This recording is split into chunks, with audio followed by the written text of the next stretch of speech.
আচ্ছা বৌদি, তুমি আগে আমাকে একটা কথা বলো তো। তুমি বাড়ির সব কাজ করো, তারপরেও যে মা তোমাকে দু চোখে দেখতে পারে না, এর জন্য তোমার কি কোনোদিনই খারাপ লাগে না? পাগলি মেয়ে, এখানে খারাপ লাগবে কেন? সে তো আমারও মা। মা সন্তানদের কিছু বললে কি সন্তানদের খারাপ লাগে? তুমি দেখো বোন, তোমার মা একদিন আমায় ঠিকই ভালোবাসবে ইনশাল্লাহ। সত্যি বৌদি, তুমি অনেক ভালো মনের মেয়ে। তোমার মতো যদি আমি হতে পারতাম।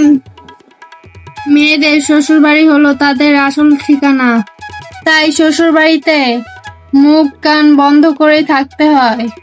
ভালো ব্যবহার করলে একদিন সবার মনেই জায়গা পাওয়া যায়।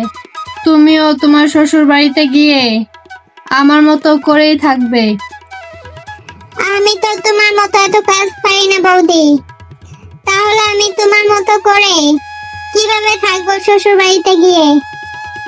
তুমি কোনো চিন্তা করো না বোন, তোমার বিয়ের আগে আমি তোমাকে বাড়ির সব কাজ ভালোভাবে শিখিয়ে দিব।